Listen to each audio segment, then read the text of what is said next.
Olá todo mundo, vamos falar mais um pouquinho de física, né? Mais um vídeo aqui que eu estou postando, dessa vez com uma temática um pouquinho diferente dos últimos vídeos, né? Fugindo um pouquinho de relatividade geral e seus afins, como teoria do Big Bang e buracos negros, e focando num outro clichê, num outro estereótipo da física, que é a mecânica quântica. Já vou pedir aqui de antemão, caso não seja inscrito, se inscreva no canal, dê um gostei no vídeo para me dar uma força aqui e vamos de fato ao vídeo agora. Como já deve estar claro pelo título do vídeo, meu objetivo aqui é tratar, especificamente do átomo de Bohr. E qual que é a minha motivação para poder fazer esse vídeo? Normalmente, na grade tradicional do ensino médio, os modelos atômicos, incluindo o modelo de Bohr, é passado.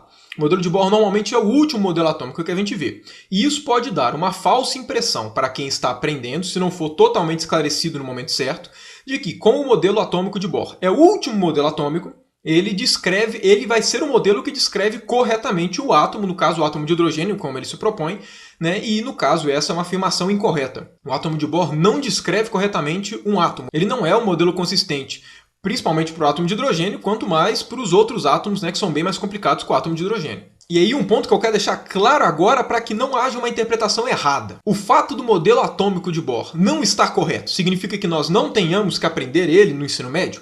É claro que não, a gente tem que aprender ele. O problema não é aprender um modelo errado, até porque senão a gente não veria, por exemplo, o modelo de Dalton, o modelo de Rutherford, que a gente sabe que não é um modelo adequado. A gente tem que aprender essas coisas porque elas fazem parte de como o conhecimento científico funciona. Grande parte da ementa que a gente vê no colégio de ciências, principalmente ciências da natureza, não servem para necessariamente você aplicar diretamente aquele conteúdo na sua vida.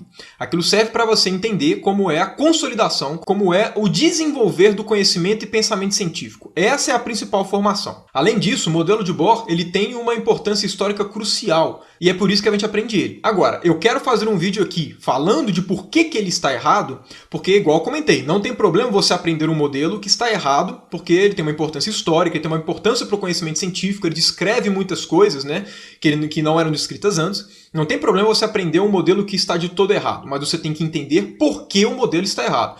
E normalmente, ou as pessoas acham que o modelo de Bohr descreve corretamente um átomo, ou as pessoas sabem que não descreve, mas não sabem exatamente por que o átomo de Bohr não é um modelo, não é um modelo atômico consistente com a realidade. Então, meu objetivo aqui é esse. Para você que aprendeu e não sabia que o átomo de Bohr não era correto, saber por que não está correto, e para você que simplesmente não sabia os motivos pelo qual ele estava incorreto. Então, esse é o meu objetivo do vídeo. Não é algo contrário ao aprendizado dele por estar errado, Por favor, isso aí não faz nenhum sentido. Então, para poder introduzir o átomo de Bohr e por que ele está errado, eu vou falar bonitinho do modelo, eu vou fazer aqui um resumo geral, nunca antes visto, de todos os modelos atômicos em um intervalo de tempo minúsculo, só para não falar que o átomo de Bohr surgiu do nada.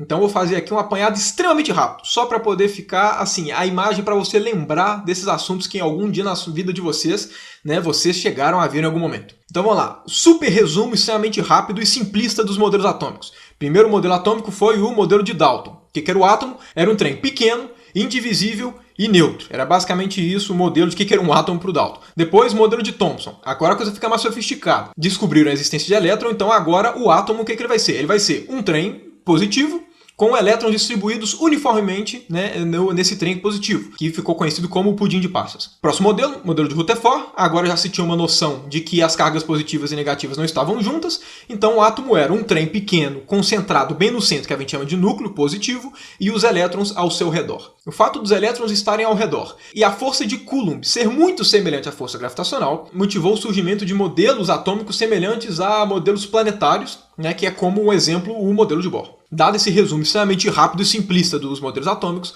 agora chegamos ao átomo de Bohr. Então vamos lá, para poder falar do átomo de Bohr, por que ele não está correto, obviamente o que eu vou falar é como é o átomo de Bohr, qual que é a descrição do modelo, explicar por que os postulados estão ali, explicar qual que é o erro de cada uma das partes do átomo de hidrogênio descrito pelo Bohr, e depois falar os resultados que, obviamente, ele descreve corretamente. Até porque se o átomo de Bohr não descrevesse corretamente nada, aí que realmente não faria sentido a gente aprender. Então, o átomo de Bohr ele é motivado basicamente por duas coisas. Primeiro, o fato de que existe um núcleo positivo e as cargas negativas estão em torno dele, motiva o surgimento de um modelo atômico estilo planetário, porque era o mais simples de se imaginar na época, mas existe um resultado principal, que é por isso que o modelo de Bohr ele tem o êxito e é por isso que ele historicamente ele é muito importante, que é para tentar descrever o espectro do hidrogênio. Já não deve ser surpresa para ninguém que quando você pega qualquer sólido e você esquenta ele suficientemente, ele vai começar a emitir luz. né? E esse brilho, essa luz que ele emite, ela tem uma porrada de comprimentos de onda ali dentro. Então toda vez que você pega um corpo e esquenta ele de forma a elevar muito a sua temperatura, o que você vai perceber é que ele vai estar emitindo ali vermelho, vai estar emitindo verde, enfim, ele começa a emitir vários comprimentos de onda. Entretanto, quando você pegava gás de hidrogênio e você jogava faíscas ali dentro, né, ou seja, você tentava esquentar um gás de hidrogênio, a luz que saía dele não era igual à luz de um objeto sólido quando você esquentava. Quando você pegava a luz, né, que esse gás de hidrogênio soltava, né, quando você excitava ele, né, quando você tentava esquentar ele. Quando você passava por um prisma, você percebia que ali dentro não tinha um espectro contínuo, não tinha um arco-íris. O que você observava era que ao passar pelo prisma, a luz vinda do gás de hidrogênio, ela só tinha alguns comprimentos de onda. Ou seja, o espectro dela não era contínuo e sim um espectro discreto. Até certo momento não se tinham explicações de por que esse espectro era como era. E é aí que entra, né, com toda a honra, toda a glória, o modelo atômico de Bohr para tentar descrever principalmente, né, esse fenômeno. E nesse sentido o átomo de Bohr é inacreditável, porque ele tem um monte de erro e mesmo assim alguns resultados ele descreve com uma precisão monstruosamente inacreditável. Então vamos lá, modelo atômico de Bohr. Como qualquer modelo, ele parte da premissa de que existem postulados. Toda a teoria física é desse jeito. Você fala no início quais são as suas verdades e a partir disso você constrói o seu modelo. O modelo do átomo de Bohr ele segue um conjunto de 4 postulados, que eu vou citar aqui e depois que eu citar eles, né, eu vou explicar mais ou menos por que aparece cada um dos postulados na visão do Bohr, por que ele queria que colocasse aqueles postulados e depois qual que é o problema deles, dado a forma com que a gente conhece usar o átomo de hidrogênio atualmente. Primeiro postulado. Os elétrons orbitam em órbitas circulares o núcleo positivo, né, que vai ser o próton, de forma que vai estar sujeito à força de Coulomb. O segundo postulado, eu vou colocar ele aqui de uma forma mais simples, para não complicar tanto, mas o segundo postulado basicamente fala que as órbitas que o elétron pode estar em torno do átomo não são quaisquer órbitas. Ele só pode estar em algumas órbitas específicas. Ele não pode estar a qualquer distância do núcleo orbitando. Ele sempre vai estar em algumas distâncias específicas. Terceiro postulado, esse daí é o mais engraçado, o átomo é estável. Eu vou explicar depois por que você tem que colocar esse postulado. E o quarto postulado é que a luz emitida pelo hidrogênio decorre de uma transição de órbitas de um que um elétron faz. Então a ideia é, se o elétron está em um nível atômico permitido, com uma certa energia, e ele migra para um outro nível com energia menor, ele vai perder uma certa quantidade de energia, porque ele está indo de um nível com mais energia indo para um nível com menos energia. Essa energia que ele perdeu vai se transformar em luz, e essa luz vai ter exatamente a energia, né, da diferença dessas camadas. Então vamos falar um pouquinho agora dos postulados, entrar um pouco dos pormenores, por que eles são dessa forma e o que eles explicam sendo assim e também quais são as inconsistências, né, que eles têm. Então vamos lá, para poder analisar os postulados eu vou analisar em pares. Primeiro eu vou começar analisando o primeiro e o terceiro, depois o segundo e o quarto, porque esses dois eles formam pares que um postulado está relacionado ao outro. Então vamos começar pelo primeiro e pelo terceiro postulado. Primeiro, né, basicamente, que o modelo atômico ele é como um modelo planetário, elétron orbitando um núcleo positivo. Por que o terceiro postulado de que o átomo é estável está relacionado a esse primeiro? Já se sabia da época, né, isso aí já era um fato conhecido, não era algo recente, já era algo antigo, de que cargas em aceleração emitem radiação. Ou seja, se você pega um elétron e acelera ele, ele vai emitir luz, ele vai emitir radiação. Obviamente as características dessa radiação dependem de como você acelera, depende das condições que ele está, da velocidade e tudo. Mas o mais importante é, quando você acelera, ele emite radiação. Se ele emite radiação, se uma carga elétrica emite radiação, ela perde energia. Então vamos lá, vamos pegar o modelo de Bohr então nesse sentido de órbitas planetárias. Se o elétron está orbitando o núcleo positivo, significa que o elétron está sentindo uma aceleração, que é a nossa famosa e tão adorada aceleração centrípeta. Isso significa que o simples fato do elétron orbitar o átomo faz com que ele emita radiação. Se ele emite radiação pelo simples processo de orbitar, significa que ele vai perder energia. Se ele vai perder energia, ele vai ficar mais perto do próton. E ele vai ficar fazendo isso o tempo inteiro, jogando energia até cair em direção ao núcleo. Ou seja, se o átomo fosse um modelinho planetário, a matéria não seria estável. O elétron ia espiralando até cair no núcleo, porque ele ia perdendo energia por emissão de radiação, por estar acelerado. Inclusive, dá para fazer uma conta, isso não é uma conta difícil de se fazer, eu fiz inclusive a conta antes, né, antes de fazer o vídeo, e se você pega o modelinho atômico, enfim, com as especificações que o modelo de Bohr passa, o tempo que demoraria para que acontecesse essa espiralação e a matéria colapsasse seria na faixa de 10 a menos 11 segundos. Como todos já devem estar sabendo, olhando ao redor, né, os átomos são estáveis. Afinal de contas, estamos aqui. Por conta disso, né, como o primeiro postulado, né, que fala do modelinho planetário, ele é inconsistente, ele não é estável, o Bohr teve que colocar um postulado para falar que ele é estável. Isso parece algo absurdo, do tipo que, como se o Bohr não aceitasse que o modelo dele não descreve bem. Mas a questão não é essa, ele estava querendo descrever principalmente o fato da radiação, né, do gás hidrogênio, ela ser discreta e não contínua. Então a ideia por trás do que ele fez foi, ok, vamos ver se eu consigo explicar esse fenômeno. Porque eventualmente o procedimento que eu estou fazendo aqui, ele pode ter alguma coisa com fundo de verdade. Então vamos lá, vamos falar agora do segundo e do quarto postulado. O segundo postulado, né, eu coloquei como apenas algumas camadas, apenas algumas órbitas são permitidas para o elétron em torno do átomo, né, em torno do núcleo, porém ela é um pouco não técnica. Ela, na verdade, é uma consequência do segundo postulado de fato, né, que é um pouco mais técnico, mas enfim, mas é porque falar em termos das camadas permitidas é mais didático. O segundo postulado, de fato, ele fala que as camadas permitidas são aquelas em que o momento angular do elétron é um múltiplo inteiro de uma quantidade fundamental. Então, primeiro de tudo, o que é momento angular, para caso você nunca tenha ouvido falar? Momento angular é basicamente quantidade de movimento de rotação. É muito semelhante àquela quantidade de movimento que a gente vê no ensino médio, né, que é m vezes v, que, enfim, que quantifica a quantidade de movimento. Essa é a mesma ideia, momento angular, só que diz em termos de rotação. Sem entrar muito na parte técnica, o Bohr ele postulou que a menor quantidade de momento angular seria, por exemplo, eu vou descrever aqui de uma forma mais simples, seria, imagina que fosse momento angular igual a 1. Então significa que as órbitas que o elétron poderia estar seriam camadas que o momento angular ou fosse 1, ou fosse 2, ou fosse 3, ou seja, sempre múltiplos de 1. Não poderia existir uma órbita em que o momento angular do elétron em torno do núcleo fosse 1,5, porque 1,5 não é um múltiplo inteiro de 1, que seria a quantidade fundamental. Falar de momento angular em termos de órbita de átomo pode parecer um pouco abstrato, um pouco técnico demais, mas provavelmente você no ensino médio deve ter tido algum contato com coisa semelhante a isso e não está sabendo. Na hora de preencher os orbitais atômicos, aquelas regrinhas de 1s2, 2p6, enfim, que tem os orbitais s,p,d,f. Os orbitais s,p,d,f nada mais são do que orbitais que correspondem a alguns momentos angulares. Os orbitais s,p,d,f, eles correspondem respectivamente aos momentos angulares 0, 1, 2, 3. O que o Bohr queria de fato era limitar os raios que o elétron poderia orbitar o núcleo atômico.